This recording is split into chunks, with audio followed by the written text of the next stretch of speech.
Assalamualaikum warahmatullahi wabarakatuh. Baik, di sini kami dari kelompok satu akan menjelaskan tentang spiritualitas sebagai landasan beragama. Yang pertama adalah pengertian spiritualitas. Untuk pengertiannya sendiri, spiritualitas itu berhubungan dengan kejiwaan atau rohani dan kepribadian kita. Dan spiritualitas itu adalah kepercayaan akan adanya kekuatan non fisik atau kekuatan yang tidak terlihat yang lebih besar daripada kekuatan dari diri kita sendiri. Dan, dan untuk paradigma yang dimiliki manusia ada pertama materialisme, ya, itu berhubungan dengan indera winita, terus sifatnya wujudnya adalah konkret atau nyata, dan yang kedua adalah rasionalisme, menggunakan akal dan bersifat abstrak. Yang terakhir spiritualisme ada di dalam hati dengan sifatnya goib atau tidak terlihat. Yang selanjutnya adalah hati sebagai tempat spiritualisme. Pada dasarnya, hati manusia itu bersifat universal dengan catatan manusia itu telah mencapai titik fitrah atau God spot dan terbebas dari segala paradigma dan belenggu. Surat As-Sajdah ayat 9 yang artinya kemudian dia menyempurnakan dan meniupkan ke dalamnya roh ciptaannya dan dia menjadikan bagi kamu pendengaran, penglihatan, dan perasaan hati, tetapi kamu sedikit sekali bersyukur. Ketika manusia mengakui bahwa Allah Tuhannya, suara hati itu masih terus belajar dan masih bisa dirasakan hingga saat ini, kecuali hati yang tertutup. Sumber-sumber argumentasi bertuhan. Pertama, psikologis. Ditinjau dari sumber psikologis adanya keterbukaan pada adikodrati adalah fitrah manusia sejak dia lahir ke dunia. Manusia secara natural dapat merasakan yang gaib karena di dalam dunia ada unsur spirit, yaitu jiwa atau roh. Dengan adanya roh, manusia mampu merasakan dan meyakini keberadaan Tuhan dan kehadirannya dalam setiap fenomena di alam semesta ini. Yang kedua, sosiologis. Sosiologi memandang agama tidak berdasarkan teks keagamaan, seperti kitab suci dan seterusnya, tetapi berdasarkan pengalaman konkret pada masa kini dan pada masa lampau manusia dalam hidupnya.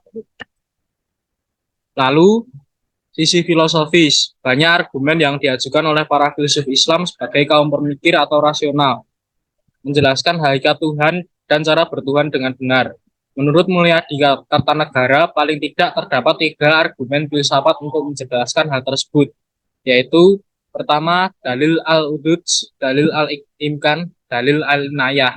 Argumen pertama diperkenalkan oleh Al-Kindi pada tahun 866, yang kedua oleh Ibnu Sina pada tahun 1037, dan yang ketiga oleh Ibnu Rashid pada tahun 1198.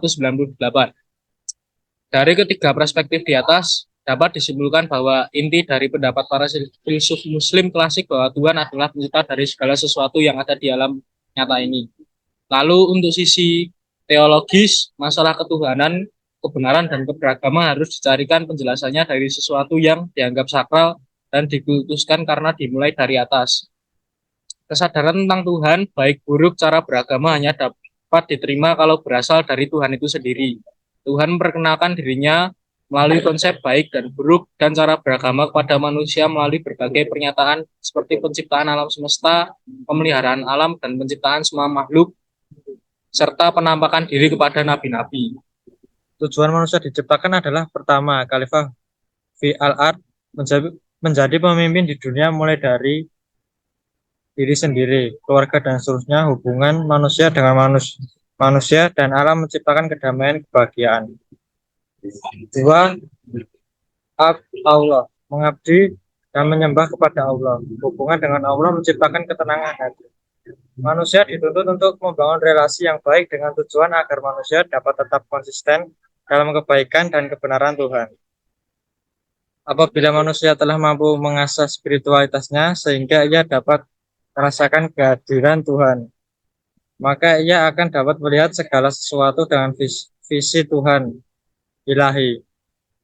Visi ilahi ialah yang sangat ini dibutuhkan oleh manusia, sehingga setiap tindak tanduk dan sikap perilaku manusia didasari dengan semangat kecintaan kepada Tuhan sebagai manifestasi keberadaan universal dan pengabdian serta pelayanan kepada sama ciptaan Tuhan.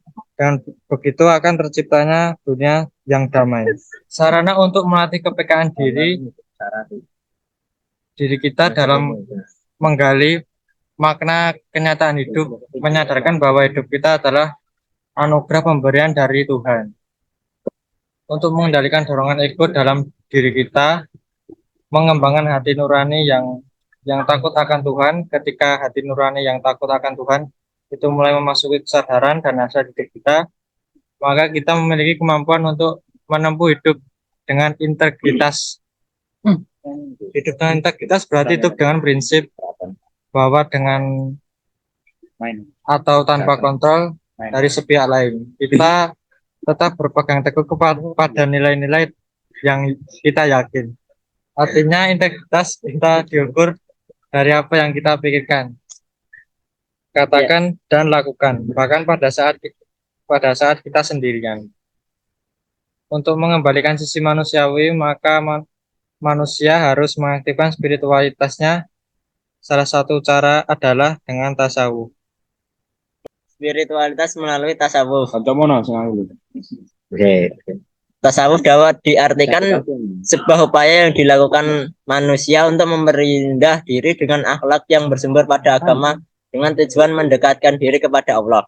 Melalui dimensi spiritualitas, manusia dituntut untuk kembali ke pusat eksistensi melalui zauqi atau cita rasa hati, musyahadah, menyaksikan, dan makrifah, mengenal segala yang tidak tampak. Kemunculan tasawuf sangat berguna untuk mengembalikan sumber-sumber spiritualitas yang sudah mulai hilang akibat negatif dari teknologi yang berkembang dalam kehidupan masyarakat.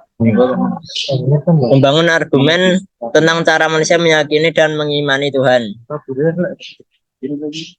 Iman kepada Allah Subhanahu wa Ta'ala merupakan pokok dari seluruh iman yang tergabung dalam rukun iman.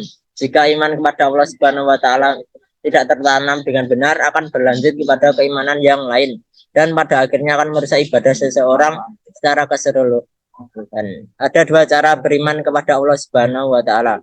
Bersifat ijmali, maksudnya adalah bahwa kita mempercayai Allah Subhanahu wa Ta'ala secara umum atau secara garis besar. Diterangkan dalam Al-Quran bahwa Allah adalah Zat yang Maha Esa, Maha Suci, yang Maha Pencipta, Maha Mendengar, Maha Kuasa, dan Maha Sempurna.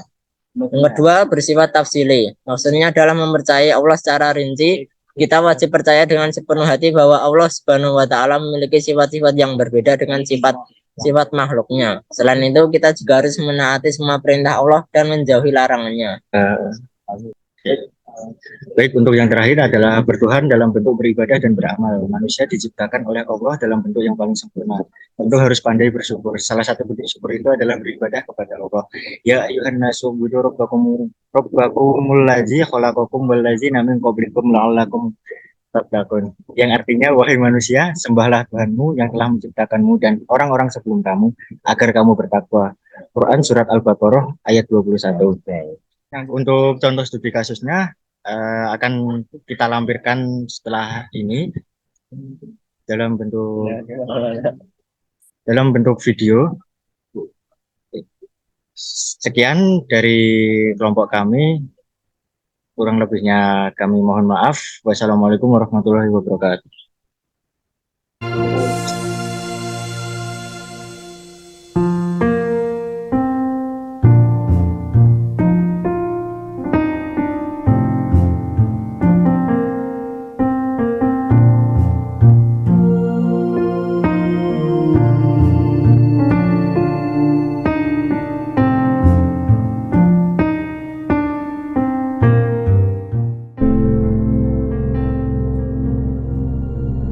Gun, gimana mula suka sama Islam? Kapan pilih Islam? Benar-benar baru convertnya itu di akhir 2013. Cuman dari awal 2013 sudah mulai baca-baca terjemahan, baru sampai ada satu titik di mana saya menemukan ayat di surat Al-Baqarah. Saya adalah orang yang skeptis tentang segala sesuatu, tulisan atau hasil karya ilmiah, dan saya menemukan bahwa kenapa Al-Quran sampai detik ini bisa match sama kehidupan kita, padahal itu sudah turun 1400 tahun yang lalu.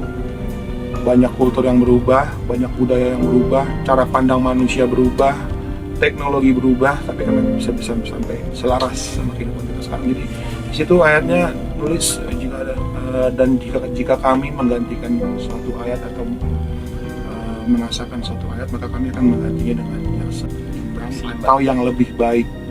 Jadi memang kenapa itu bisa match sampai sekarang, karena terus di-upgrade, tapi Allah langsung di-upgrade. Dan di akhir ayat itu dituliskan bahwa kami akan menghapuskannya dari seluruh umat manusia. Itu mind blowing sih. Saya berasal dari keluarga yang cerai. Saya kayak punya rasa kecewa tersendiri gitu sama keluarga saya. Kenapa saya harus, mungkin kalau saya punya sosok ayah di rumah, mungkin tato saya nggak akan sebanyak ini ya. Pasti ada yang coba kalau bikin tato pustrika sih, adalah sosok ayah kan yang memang ditakutin, ada yang menghalang. Jadi makin ke sini hubungan saya sama ibu saya juga mulai membaik, walaupun beliau masih Nasrani dan aktivis gereja, tapi saya mencoba untuk menunjukkan sama dia, begitu saya convert ke Islam, cara saya bersosialisasi, akhlak saya berubah 180 derajat. Saya sudah mulai berusaha untuk terus ngebahagiain dia dengan cara yang benar lewat jalannya Allah.